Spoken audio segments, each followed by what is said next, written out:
Meski Presiden Jokowi lah yang menandatangani peraturan Presiden nomor 339 tahun 2015 tentang kenaikan tunjangan uang muka mobil bagi pejabat negara, namun Jokowi mengaku tak mengetahui persis isi perpres yang menuai polemik itu. Jokowi mengaku tak bisa mengecek satu persatu secara rinci berkas yang ditandatanganinya. Kenaikan tunjangan DP mobil bahkan tak pernah dibahas di rapat terbatas. Berikut pernyataan Jokowi. Coba dicek itu atas usulan siapa? DPR kan, DPR ke Seskap, ke Kementerian. Ya, nah hal seperti itu yang kadang-kadang kan sehari kita juga tumpukannya tumpukan tanda tangan seperti ini. Apakah saya harus cek satu persatu? Kalau itu nggak usah ada administrator yang lain dong. Kalau presiden masih ngecek satu-satu. Artinya bahwa ini Bapak sebenarnya kebijakan sendiri, kebijakan yang akhirnya kecolongan atau... Bukan masalah kecolongan. Harusnya setiap hal yang berkaitan dengan uang negara yang banyak itu mestinya disampaikan di dalam rapat terbatas atau rapat kabinet, tidak langsung disorong-sorong seperti ini. Saya kira saat ini bukan saat yang baik. Yang pertama karena kondisi ekonomi, yang kedua juga dari sisi keadilan, yang ketiga dari sisi BBM. Coba saya lihat lagi, sekali lagi saya tuh setiap hari tanda tangan segini banyak. Nggak mungkin satu persatu saya lihat. Kalau sudah ada tanda tangan yang paraf, yang paraf itu 10 orang atau 5 orang, apakah saya harus ngecek satu persatu? Berapa lembar satu perpres, satu kepres? Tahu?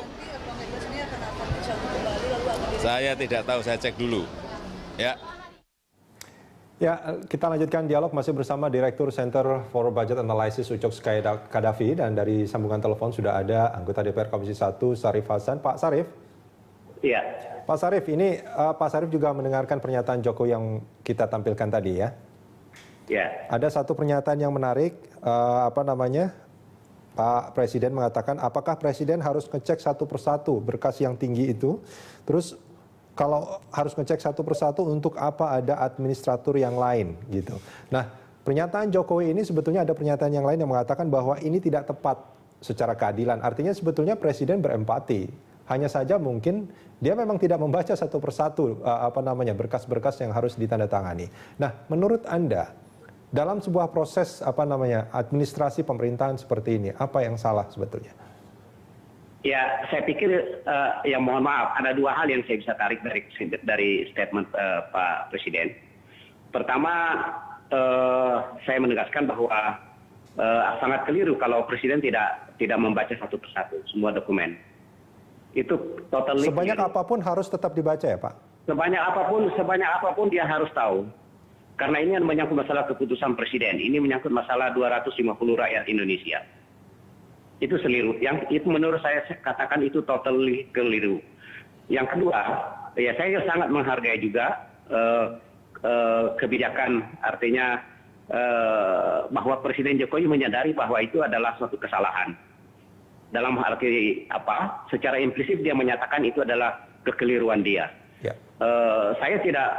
Yang ketiga bahwa saya tidak setuju kalau itu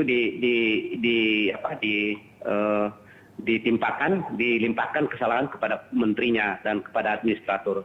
Sekali itu mereka itu bekerja hanya prosedural. Sekali lagi kita harus menyadari bahwa apa yang mereka lakukan itu setelah melalui proses. Itu saja. Jadi sekali lagi ya sebagai presiden, ya kan, sebagai pejabat abdi negara, menteri Eselon 1, semua harus bekerja dan betul-betul mengetahui apa yang dilakukan. Ya, jadi saya tidak setuju kalau mengatakan Presiden tidak mengetahui. Pak Sarif, sebetulnya ini dari pernyataan Pak Jokowi itu kan berharap bahwa administrator yang lain juga mestinya kan punya empati sebetulnya ketika mereka mau menyodorkan draft sebuah peraturan yang harus ditandatangani. Itu yang saya tangkap juga, Pak Sarif. Apakah pejabat-pejabat publik yang lain ini hanya bekerja berdasarkan prosedur tanpa harus berempati seperti itu atau bagaimana? Ya justru disitulah saya katakan menteri adalah sebagai penyaring, di Sesnek adalah sebagai penyaring, dan terakhir ya presiden. Gitu. Nah kalau filter-filter ini dilewati begitu saja, ya jebol. Ya kan, dan kalau proses begini akan terjadi lagi, akan banyak lagi kepres-kepres yang akan keluar yang sangat tidak empati kepada rakyat.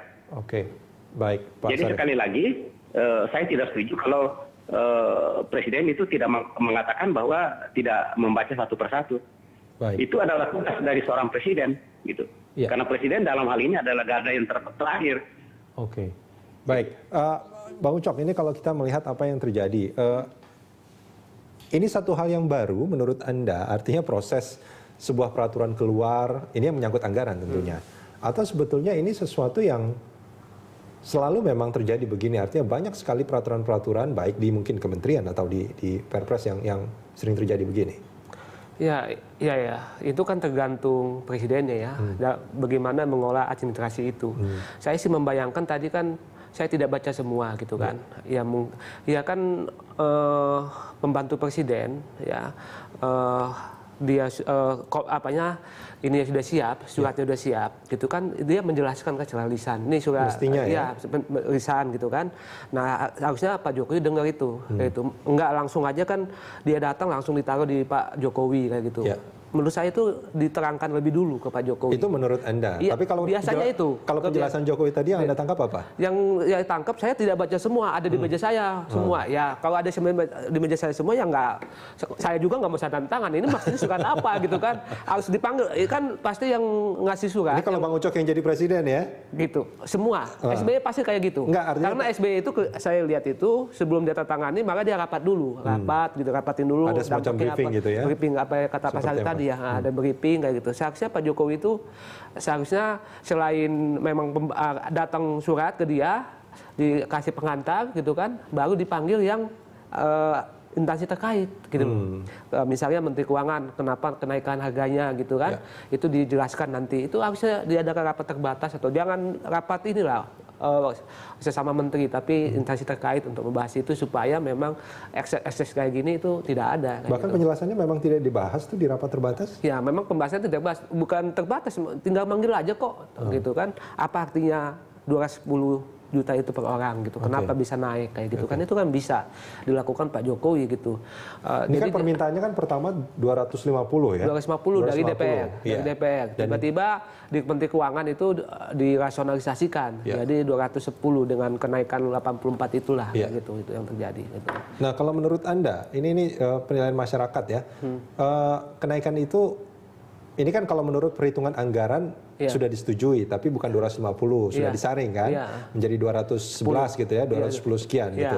Nah itu kan sebetulnya sudah ada proses penyaringan gitu.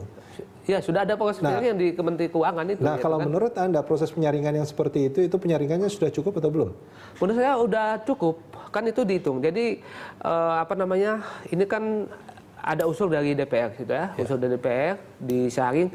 Berarti itu waktu pembahasan di tiap instansi dengan DPR itu anggarannya udah ada, kayak gitu, anggaran udah ada, tiba-tiba belum ada payung hukumnya untuk dikasih kepada pejabat ini, maka dikasihlah 250 juta itu, maka disaring lagi ke ini 210 itu, berarti itu nanti banyak yang lebih tuh duit, gitu loh, karena kelihatannya kalau dalam ini pijakan DPR itu 250 juta per orang, berarti banyak yang lebih ada, kan itu pasti per orang itu di dalam badan anggaran atau BWT itu 250 juta per orang itu dikasihnya. Iya dikasihnya, tapi payung hukumnya yang saat ini hanya 210. Hanya 210. Iya, berarti ada 40 juta. Tapi kalau ini dihapus berarti ada 250 juta lagi. Oke, artinya ini sebelum Perpres ini dicabut, mereka masih berhak untuk mendapatkan fasilitas itu.